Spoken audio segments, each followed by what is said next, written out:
नगे च सुरेन्द्रे च कौशिके पाद संस्पृशि निर्विशेष मनस्काय श्री वीरस्वामिने नमः।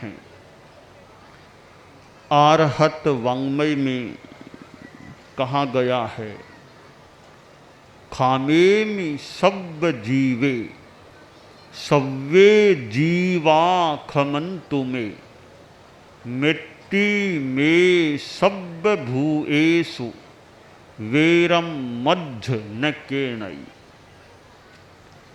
यह एक आर्षवाणी का श्लोक है जिसमें क्षमा के आदान प्रदान की बात है। किसी के साथ मेरा बैर नहीं, सब प्राणियों के साथ मेरी मैत्री है। बहुत उदात्त अर्थ वाला यह श्लोक है। यदा कदा यह श्लोक उच्चरित हो जाए और हमारा मन निर्वैर भाव से विभूषित रहे तो आत्म उत्थान की दृष्टि से बहुत अच्छा रह सकता है। हमारे जीवन में अनेक व्यक्तियों से हमारा व्यवहार होता है सामान्यतया, और व्यवहार करते करते कभी कटुता का उद्भवन भी हो सकता है। कभी बोलने में कटु बोल दिया जाए और कोई व्यवहार कटु हो जाए, उससे दूसरे को अप्रीति हो सकती है और खुद के चित्त में भी असमाधि हो सकती है। क्षमा याचना खमत खामना ऐसा उपाय है कि चित्त में प्रह्लाद भाव पैदा हो सकता है। क्षमा कर देना, मन में गांठ नहीं रखना, आक्रोश में आकर भी ऐसा नहीं बोलना जो अशुभ कर्म बंध का कारण बन जाए। हमारे जीवन में उदात्तता हो, उत्तम क्षमा का भाव विकसित हो, उत्तम नहीं तो उत्तर, उत्तर नहीं तो सामान्य क्षमा का भाव भी पुष्ट हो जाए। उत्तम बहुत ऊंची चीज है तो उत्तम नहीं तो उत्तर भी हो जाए, उत्तर भी तो उत भी हो जाए तो भी ठीक है। उत्तर उत्तम। राजा की सवारी जा रही थी, बहुत ठाट बाट लाव लश्कर के साथ रथारूढ़ राजा की सवारी आगे बढ़ रही थी और मार्गों में इधर उधर ऊपर छतों पर लोग राजा को देखने के लिए मानो एक झलक पाने के लिए आतुर हो रहे थे।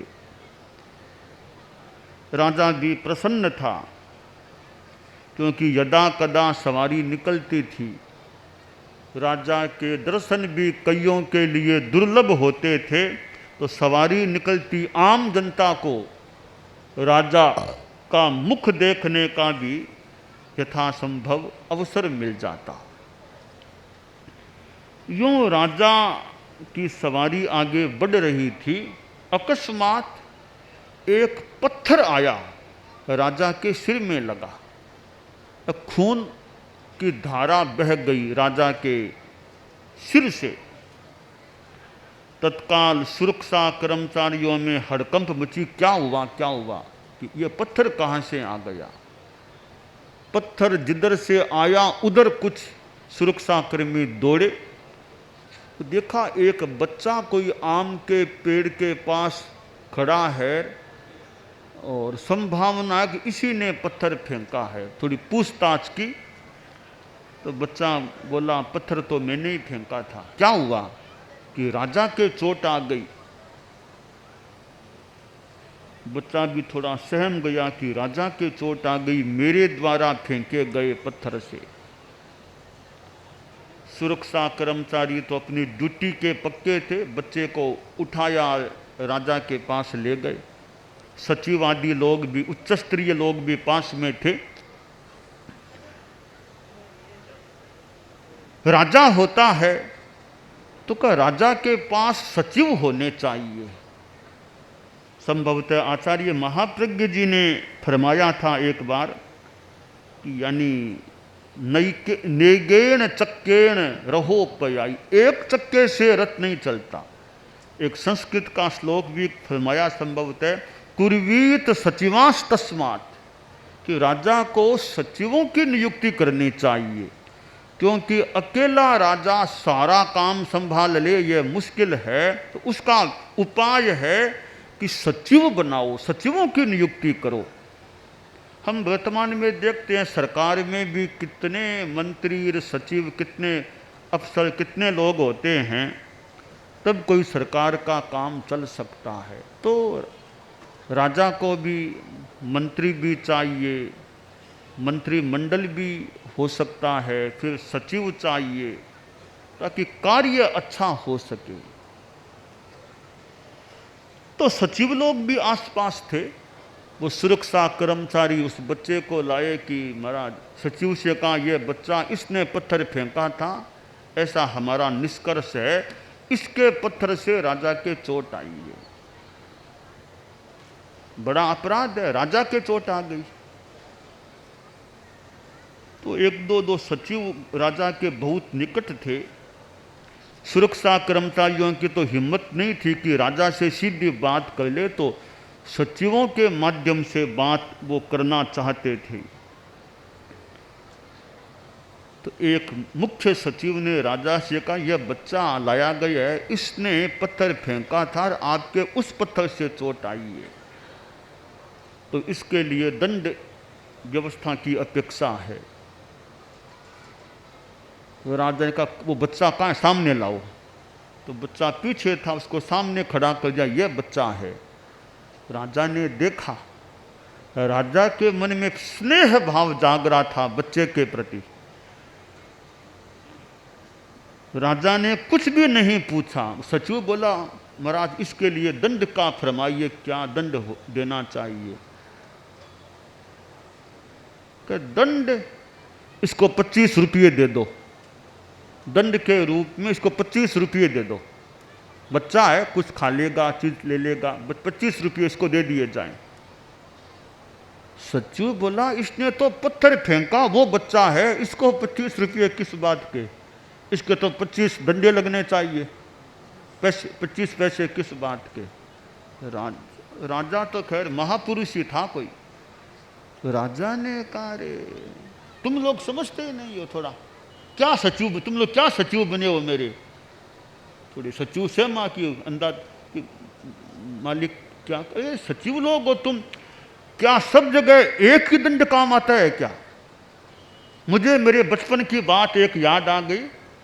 तो मैं बचपन में मेरे संरक्षक मुनि के पास रहता था, तो वो सीखना करना, चितालना करना, और वो ऐसा होता था।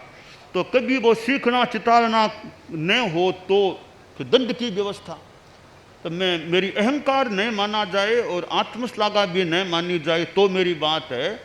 तो मेरे संरक्षक मुनि जी ने कहा देखो, अब अगर कभी वो सीखने में जो भी वो बात थी चितालने में कमी रह गई है, दंड मिलेगा। एक दिन कोई कमी रह गई होगी तो दंड। तो क्या दंड? तो आज तुमको कोई कामकाज नहीं करना, न गोचरी जाना, न पानी लाना, कोई कामकाज नहीं, ये दंड है तुम्हारे लिए, कामकाज नहीं करना आज तुमको। बाद में किसी संत ने उन संरक्षक मुनि जी से कहा कि ऐसा दंड दोगे ना तो संत सीखना सब बंद कर देंगे, कामकाज की छुट्टी मिलती है सीखना बंद करने से। तो खैर मैं इस बात में ज़्यादा नहीं जाना चाहता। तो राजा ने कहा कि देखो इसने पत्थर क्यों फेंका था? तो पत्थर तो आम तोड़ने के लिए आम के पेड़ की ओर फेंका था, आम तोड़ने के। इसका इरादा क्या था? इसका इरादा मेरे चोट लगाने का था ना, वो तो बिल्कुल नहीं लगता। आम पाने के लिए, आम तोड़ने के लिए पत्थर फेंका था, ठीक है ना। इरादा तो से इरादा गलत नहीं था। अब बाई चांस पत्थर मेरे लग गया, ठीक है। अब बताओ, वो पत्थर मेरे नहीं लग करके वो पत्थर पेड़ के ठीक जगह पर लगता तो पेड़ इसे क्या देता? कि पेड़ तो आम देता। अगर ठीक जगह लगता तो पेड़ तो आम देता। तब राजा ने कहा कि पत्थर की चोट खाकर भी पेड़ इसे आम देता, क्या मैं पेड़ से भी गया बीता आदमी हूं क्या? मेरे चोट लगी तो मैं भी कुछ इसको दूंगा, देना चाहता हूं। तो पेड़ इसको आम देता तो मैं इसको 25 रुपये दिला रहा हूं। ये कितनी उदात्तता है चिंतन की।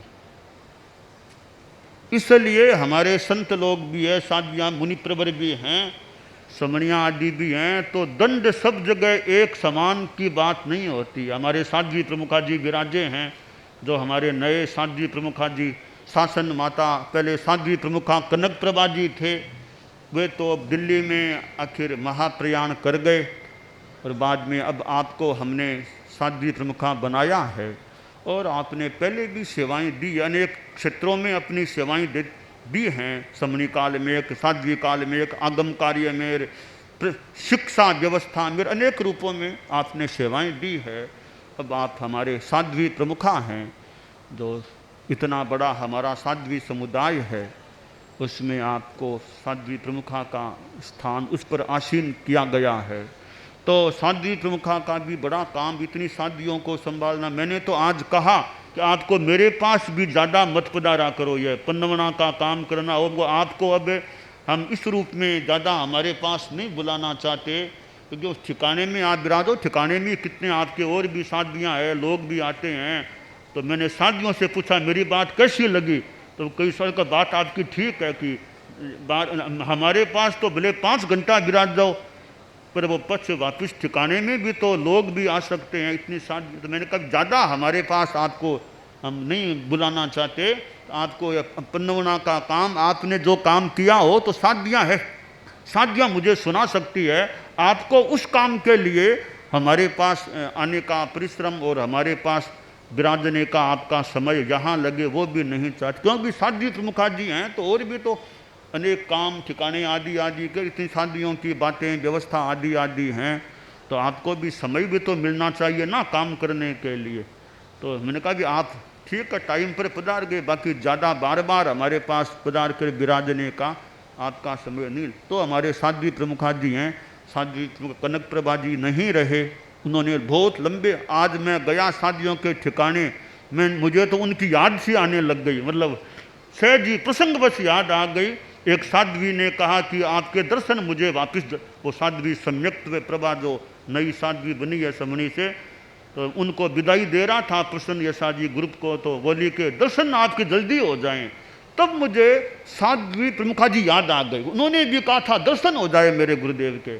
तो वो उनमें कितनी भावना थी कि जब बात साफ हो गई थी कि बीमारी बड़ी है, तो उनसे पूछा गया, तो जहाँ तक मैंने जाना उन्होंने कहा, उनसे कहा आपकी कोई अंतिम इच्छा हो, मन की इच्छा बताओ आप।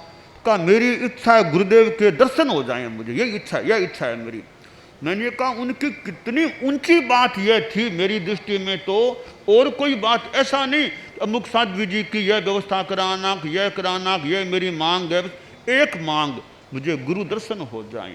तो कितनी निर्मल उनकी वो भावना या इच्छा थी अपने आप में। मैंने वो घटना मुझे याद आ गई, तब मैं फिर साध्वी प्रमुखा जी के बारे में बताने लग गया कि वो अंतिम समय में भी मुझे लगा मनोबल भी उनका ठीक है और उनकी भावना थी। हमारा जाना भी दिल्ली हो गया, टाइमली हो गया दिल्ली जाना, तो मिलना वगैरह वगैरह काम हो गया। आखिर हम उनको बचा तो नहीं सके, आखिर पधार गई।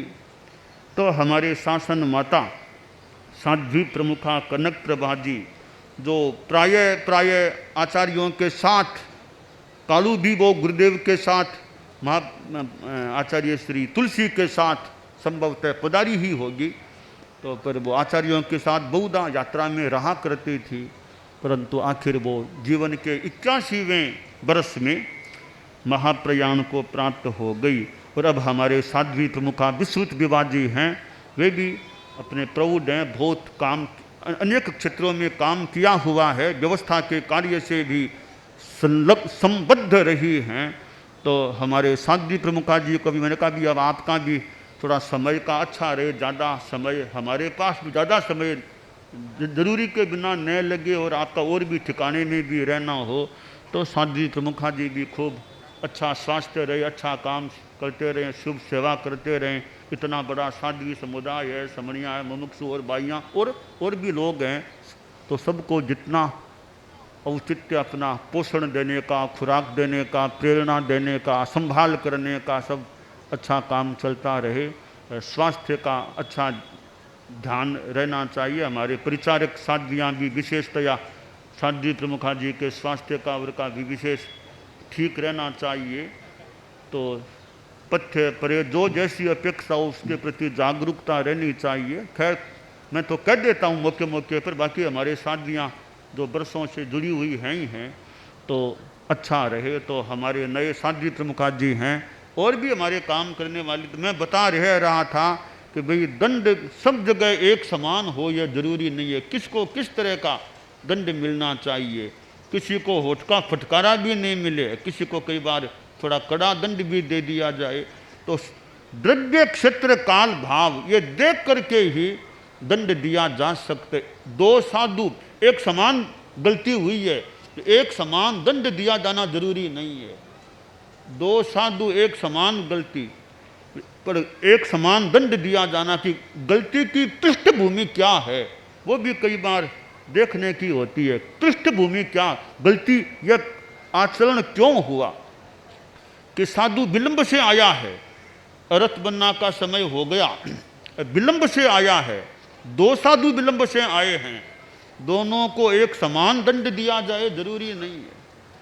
किस कारण से विलंब, दिनेश जी भी विलंब से आए हैं और भी विलंब से, तो दोनों को एक समान दंड दिया जाए जरूरी नहीं है। किस कारण से विलंब हुआ है, एक के विलंब क्यों हो गया कि मैं आ रहा था और कोई साधु जी थे वृद्धावस्था में, तो उन्होंने कहा भैया मुझे कपड़ा उड़ा दो, मुझे ठंड, तो मैं उनको कपड़ा उड़ाने लग गया, आने में देरी हो गई। कोई बात, सेवा की अच्छी बात है। एक साधु के विलंब हुआ कि मैं तो बातों में लग गया था, बातों में रह के देरी क्यों की तुमने, बातों में टाइम लग गया था। तो कार्य की पृष्ठभूमि क्या है, हमारे अग्रणी संत आदि आदि हैं, तो पृष्ठभूमि बड़ी देखने की चीज होती है, किस कारण से यह बात हुई है। तो राजा ने कहा कि इसका इरादा नहीं था कि मेरे चोट लगाई जाए, यह बच्चा था, बचपन क्या समय है, खेल रहा था और आम तोड़ने का इरादा था, पत्थर इधर आ गया, तो इसके लिए और कोई दंड की जरूरत नहीं है। इसको तो बच्चा है, इसको तो थोड़ा लाड प्यार मिलना चाहिए, 25 रुपये मिलने चाहिए। यह राजा की उदात्तता, चिंतन की कितनी समीचीनता, उदारता थी। तो राजा ने गुस्सा नहीं किया, एकदम क्षमा भी क्या, वो तो बहुत क्षमा से भी मानो ऊपर उदात्त चिंतन में रहा। तो क्षमा एक ऐसा तत्व है, हम सभी चारित्रात्माएं हैं, समणिया आदि हैं, सब में हमारे व्यवहार में क्षमा कितनी रह सके। हमारे साध्वी विदामान जी यहाँ हैं, जो 100 पार कर चुकी, आज मैं उनके पास गया था, मैं थोड़ा पहले भी जानता था, आज और थोड़ा उनसे संपर्क हुआ, लगा एक निर्मल चारित्र आत्मा साध्वी, बहुत निर्मल चारित्र वाली साध्वी ऐसा लगा। मैंने खोद खोद के कई बातें उनसे पूछी, आलोचना करानी थी, इसलिए जो उनसे उत्तर मिले मानो इंटरव्यू सा लिया आलोचना कराने की दृष्टि से, तो लगा कि बहुत निर्मल चारित्र आत्मा, बहुत काफ़ी अच्छा पवित्र चारित्र मानो पाला है, ऐसा अनुमान मुझे हुआ। मगर यह काम दोष लगा कि ना नहीं लगा, नहीं कोई याद उपयोग से याद तो नहीं है। तो काफ़ी अच्छी बात है कि हमारे धर्म संघ में इतिहास का पहला प्रसंग है कि किसी 100 पार चारित्रात्मा को धर्म संघ देख रहा है, 100 पार चारित्रात्मा को। तो हमारे मेवाड़ से संबद्ध ये साध्वी विदामान जी हैं, साध्वी उज्ज्वल रेखा जी का सिंगाड़ा है, उनके उस सिंगाड़े में हैं। साधियों को भी एक अच्छा मौका प्राप्त है ऐसी वयोवृद्धा दीर्घ चारित्र वाली साध्वी को साथ रखने का, सेवा देने। साधियों ने कहा अभी भी वो काम करती है, अभी भी पात्री आदि काम, बहुत बड़ी बात, अच्छी बात है। इतने कार्य की भावना होना और शरीर का भी आनुकूल्य होना। तो हमारे धर्म संघ में यह प्रथम प्रसंग आया है कि इतने आयुष्य वाली एक साध्वी जी हमारे धर्म संघ में विद्यमान हैं और हमें भी उनसे मिलने का मौका मिल गया। कालू हम आ गए और साध्वी विदामा जी से भी हमारा मिलना हो गया। तो सुदीर्घ जीवी साध्वी विदामा जी हैं और वे खूब चित्त समाधि में रहें, खूब अपनी अच्छी साधना करते रहें, आराधना करते रहें। तो यह क्षमा का भाव है। क्षमा हमारी चेतना को निर्मल बनाने वाला तत्व है।